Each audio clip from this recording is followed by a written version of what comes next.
stories from around the corner and around the country. You're listening to All the Best. Proudly supported by the Art Gallery of New South Wales.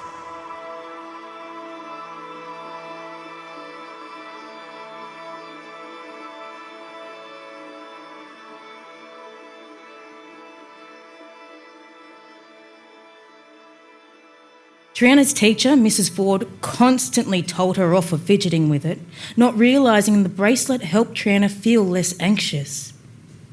It had briefly belonged to Buddy, her older brother. He'd gotten it at a protest to save the river. Triana had wanted to go with him that day, but their mum said no and promised to take her to the next one. The cops came looking for Buddy the day after the protest. Pop handed Triana the bracelet at the funeral. She'd been inconsolable when she heard Buddy wasn't ever coming home. She wailed so loud that the moths flew in and nestled deep in her stomach. She didn't cry when Pop died a few months later. She kept her mouth closed, lest something else decide to join those moths. You're listening to All the Best on FBI Radio 94.5. And I'm Kwame Slusher. This week, we're dealing with that interplay of having a voice and being voiceless. And with Invasion Day just around the corner, it's important to acknowledge that I'm recording from stolen and Gadigal land and pay my respect to Gadigal elders past and present, and also recognise that the area where FBI Radio is situated, Redfern, has long been a place of storytelling, strength, resistance and resilience for First Nations communities. This week's episode almost feels like a continuation from last week's. The first reason is that it has a literary bent to it. The previous episode featured stories from issue 6 of Debris magazine with the theme of No with an exclamation mark. It featured excerpts of 3 stories from that magazine. In this episode, you'll hear a live reading of a short story written by Ren Wyld and performed by Katie Becket for Story Saloon, a live storytelling show and podcast. The story itself comes from a First Nation anthology of speculative fiction titled This All Come Back Now, edited by Koori and Lebanese writer Dr Mykaela Saunders. The second thing they have in common is that both episodes are about resistance in different ways. Here's a snippet of a conversation that Story Saloon executive producer Jen Mester had with First Nation author Ren Wyld about her story. I was sitting in the green room of the Perth Writers' Festival in, February 2020, just before the world lockdown. So I'd gone over there because I'd just been awarded the Dorothy Hewitt.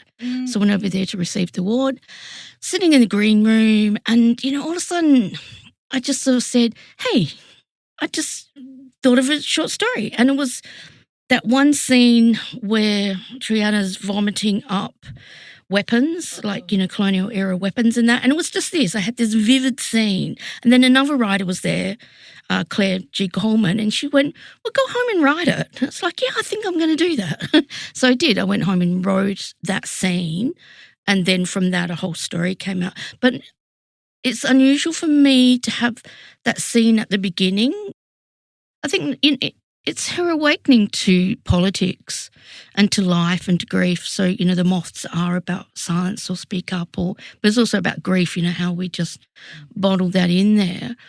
But through her brother's death, she not only then had that experience of losing someone through death in custody, but she inherited all his collection of literature, which, I imagine would have been African American and Aboriginal literature of politics and things that matter. So she's devouring all these books, but not really having anyone there to guide her through that reading and to that awakening. So it's, it's a big awakening. So because, the second time she then vomits up archival material that is kept on us, whether that's stolen generation, whether that's custody, whether that's school reports with racism. So just, vomiting up all these archives that are, quite racist. Because for a lot of people, children education institutes are places of violence and trauma. But we were talking about that before, about trauma. Like, yeah, sure, there's trauma in here, but I think, like, we should never overlook the black joy that always comes through these stories as well, and culture and family. The story doesn't end at learning about past and present trauma. It can't end there. And here's Katie Becket. I thought it gave her hope because whatever was holding her back, the moths and everything, she's been managed to let go. So she's going on to the next stage of life where she's learnt something. She's going to that next stage of becoming a young woman. Yes. Which is a lot of hope. Although I was a bit confused at the start because she felt like she had so much. She drew her strength from the men and the males in her life. Yes. So then transferring to that, to going to the women, I found interesting too. Yeah. Just that how that connection is stronger with the males rather than the females.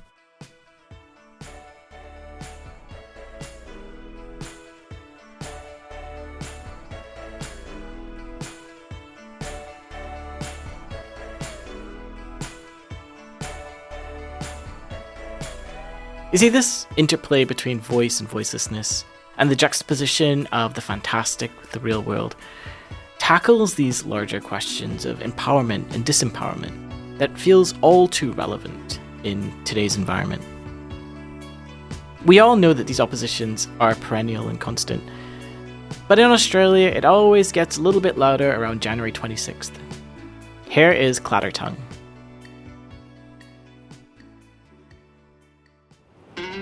This is Story Saloon, short stories, centre stage. I'm Jane Messer.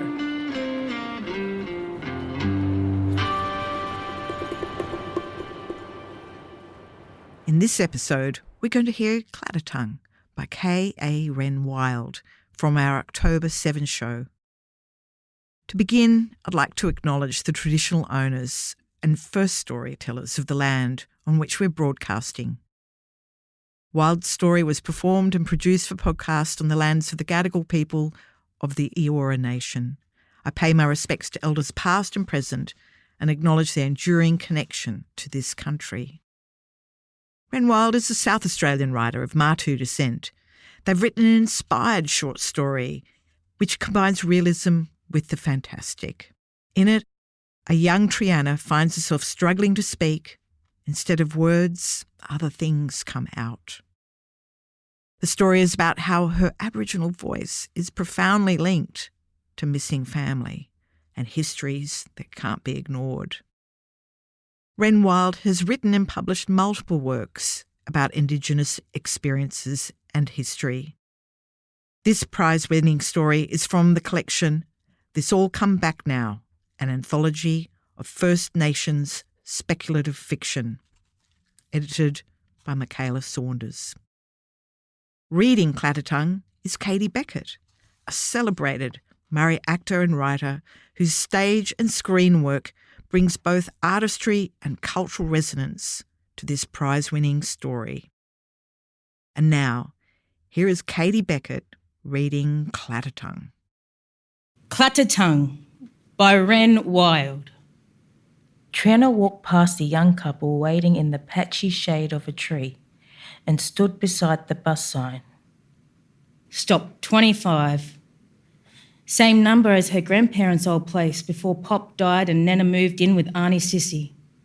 Same number minus a week as her brother's age when he died. Accident, they said. He shouldn't have resisted, they'd reiterated at the inquest. Thinking of Buddy, she twisted the stretchy red, yellow and black band on her left wrist. Want one? Triana turned and saw an older guy, perhaps mid-30s, greasy blonde hair framing a flasky sunburnt face. He held out a crashed pack of cigarettes. She shook her head. He looked her over, smirking. She turned away, willing for the bus to arrive. She glanced at the couple under the tree and noticed they were in deep conversation. She wondered whether they'd even bother to look her way if she needed help.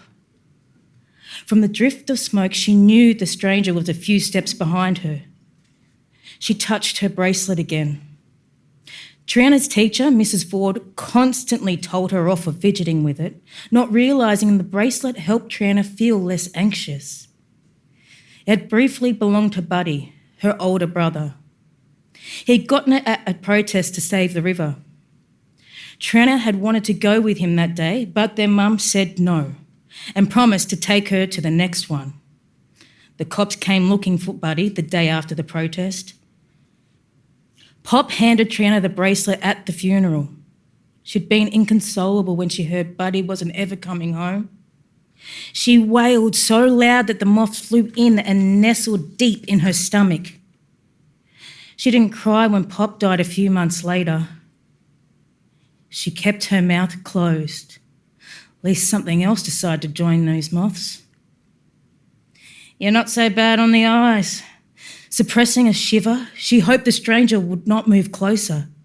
She looked at the couple. They appeared to be quietly arguing. She stiffened her back, planning which way to run. The moths in her stomach tumbled left and then right. Triana kept her head down, hoping he'd leave her alone. She decided right was the best direction to make her escape. If she ran past the tree, the couple might step in. If not, she'd keep running. He was much faster than she anticipated. He grabbed her shoulder and swung her around. It hurt, but Triana never even blinked. She looked him in the eye, calmly priming her saliva. She planned on spitting it in his right eye. The left one was half closed, with a faint purple-blue mark above the brow. He relaxed his grip on her shoulder slightly. Triana couldn't reach the tricoloured band on her wrist. Her breathing increased, becoming more erratic. The moths were in such a frenzied flurry that she felt like vomiting.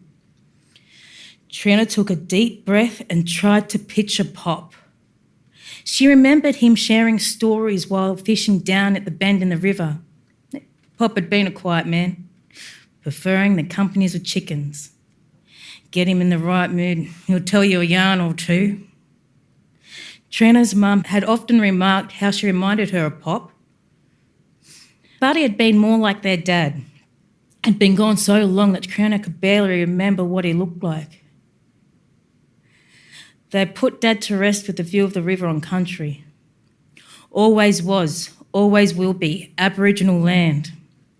Buddy taught her that chant. Pop hadn't been too keen on chants or protests, not even when the fish started to die and the river almost stopped flowing. Those days are over, he patiently told Buddy. Pop believed there were other ways to push for justice and rights, to protect country. Buddy had disagreed. Triana wondered what Pop would do if he was still here. She knew what Buddy would do. However, she was just a girl. Closing her eyes, she saw a tall woman, feet planted firmly on the ground, hands on hips, chin held high. Triana watched in horror as the invaders rushed into the river camp. The woman did not move. Shouts, screams, bare running feet, running, still the woman stood her ground. "Stop ignoring me," said the stranger. Triana opened her eyes and blinked. Then she opened her mouth and outpoured not words. With a loud clang, a lance fell to the ground. They both stared at it, confused. He released her abruptly and stepped back. She opened her mouth again, and the blunderbuss fell out, then a dagger with a chipped handle, followed by a small, short-handled pistol. Clatter, clang, clink, clang. More weaponry fell from her mouth. Soon, a pile of rusted metal, many pieces of bone and wooden handles reached to her knees. Then a single moth escaped. She watched it fly over the heads of the nearby couple and settle into the tree. The couple was still arguing, oblivious to what happened just a few steps away. Triana put both hands over her mouth. "That's old British armoury, that is," the stranger said. "Where'd you nick it from?" She looked at him. then back at the heap of metal at her feet. He scowled and gave a rifle a kick. It made a rattling noise before resettling back in the stack. They both looked up as the bus arrived. The door made a loud whooshing sound as it opened. "You getting on, love?" the driver asked her before turning his attention to the man. "Told you before, I won't have any trouble on this bus." The man swore at the driver before walking away. Triana jumped on the bus, suddenly feeling lighter. As the bus moved away from the curb, she looked out the window. The pile of weapons had vanished. Mrs. Ford and Mr. Blythe, the principal, had been talking in the corridor for 10 minutes or more. Had not closed the door entirely, and from the inside of the classroom their words sounded muffled. Triana got out of her seat and stood near the door. Some of the children giggled. Others urged her to be careful.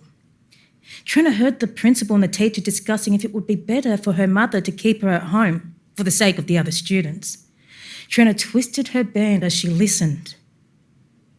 She wanted to stay in school. She had big dreams for her future. She promised Pop to work hard and make those dreams come true. It was the moths. They wouldn't let her speak. Triana occasionally suspected the moths were protecting her by silencing her. Buddy had been outspoken. She flew back to her desk as the door opened wide. "What were you doing away from your desk? Were you snooping?"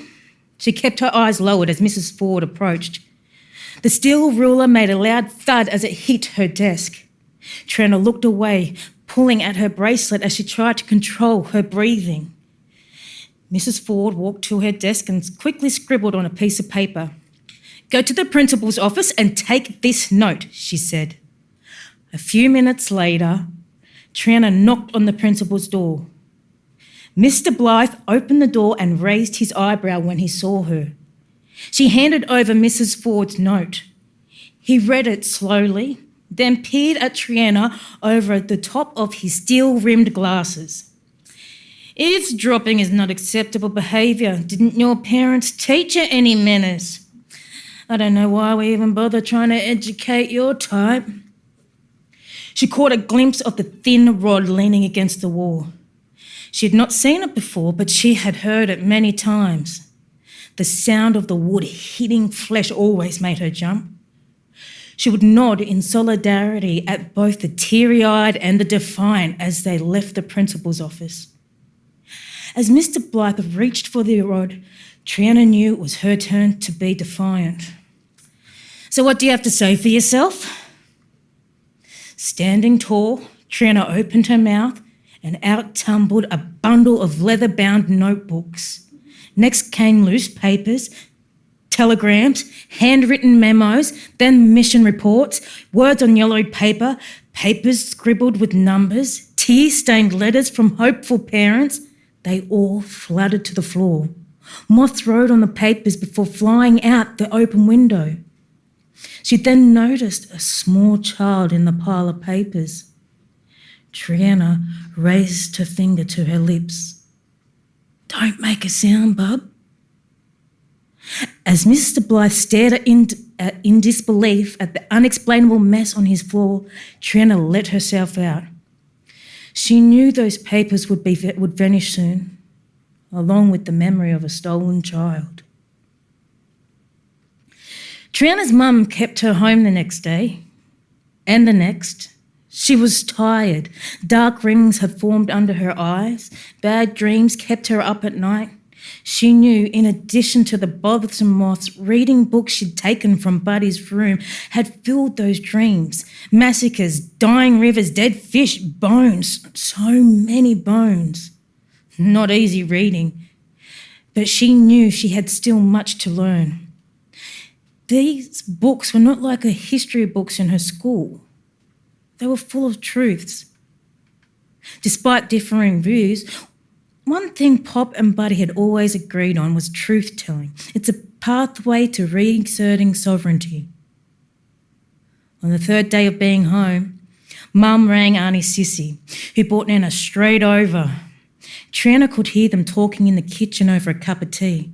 She smelt Arnie's scones and just knew they'd be eating them with Nana's apricot jam. She was too tired to even lift her head from the pillow. The moth seemed too exhausted to move. The bedroom door opened and Nana entered. Nana sat on the bed and gently stroked her hair. Triana tried to sit up and realised she couldn't move a muscle.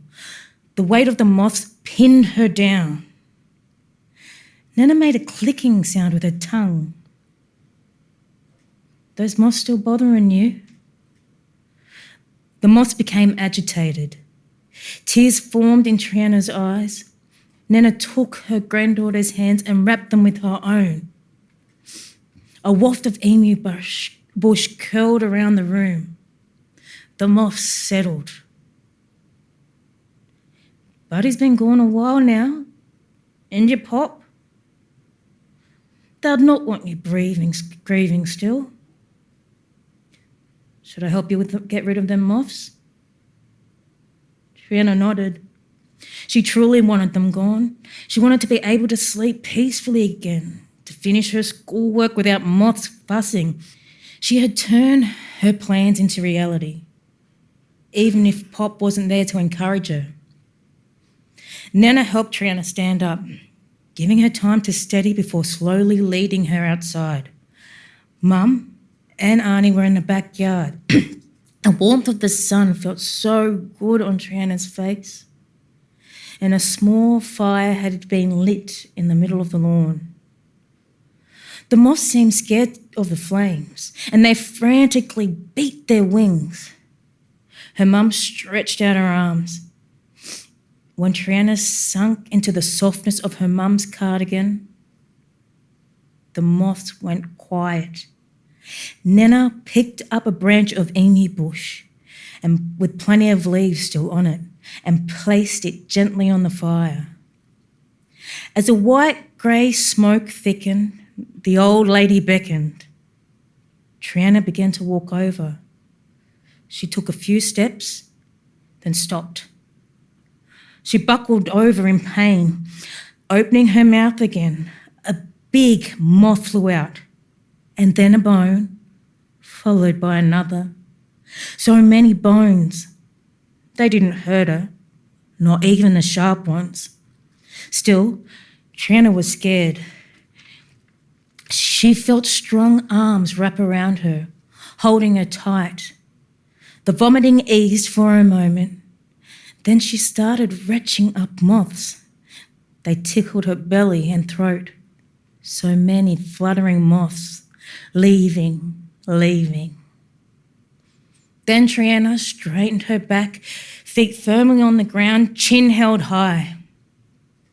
Triana watched the last moth fly away towards the sun. When it was out of sight, all the bones had sunk into the ground. Nana led her to the fire, to the thick, aromatic smoke. Mum put a woven armband on Triana.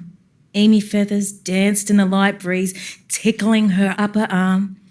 Triana took off the rubber bracelet and threw it to the fire.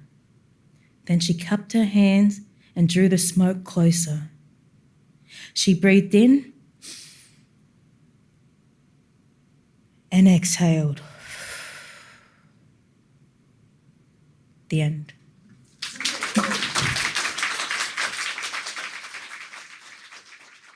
The live readings for Story Saloon at the Vanguard were recorded by Martin Gallagher. Your host has been Jane Messer.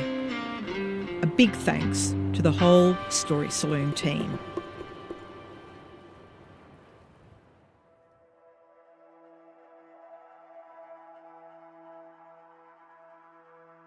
You're listening to All the Best, sponsored by the Art Gallery of New South Wales on FBI Radio 94.5. I'm Kwame Slusher. That story was written by Ren Wyld and read by Katie Becket. It was performed at the Vanguard in 2025 for Story Saloon. As I said before, it's a live storytelling show and podcast that combines Australia's best written storytelling with electrifying live reads. Story Saloon's executive producer is Jane Messer, and the audio recording was by Martin Gallagher at Echidna Audio. For more about Story Saloon, head to storysaloon.com.au. And this is actually the second story that we featured on All the Best. I'll share a link to the previous story in the show notes.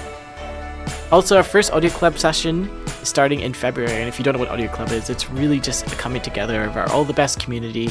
All are invited to come and make stories or learn how to make stories and network with other people making stories. It's just all good fun. And we're going to be hosting a listening party for our 24-hour radio race. Watch this space for more details. And if you want to keep up with what's happening at All the Best, get a sense of what is happening behind the scenes, or you just want a bit of a wrap-up of our live events, just check out our Substack. I'll have a link for that in our show notes. And if you love audio stories, then keep listening to All the Best for unique stories from independent audio makers from so-called Sydney and around the country. Definitely catch our live broadcast on Sundays at 9:30 a.m. on FBI Radio 94.5. We also release a brand new episode every Tuesday at 4 p.m. at allthebestradio.com, Spotify, and Apple Podcasts. Follow us now so you never miss an episode. All the Best is made at FBI Radio on Gadigal land in association with SYN and 3RRR on Wurundjeri Woi Wurrung and Boon Wurrung lands, and 8CCC on Arrente and Warramungu lands. The All the Best executive producer is Mel Bakewell. Katarina Fraga Matos is our events and partnerships coordinator. Patrick McKenzie is our community coordinator, and a special shout out to all our volunteers who helped to make All the Best possible. Shining Bird composed our theme music, and Annie Hamilton designed the artwork.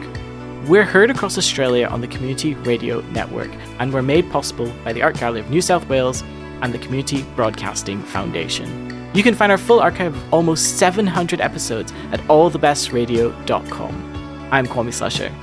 Thanks for listening.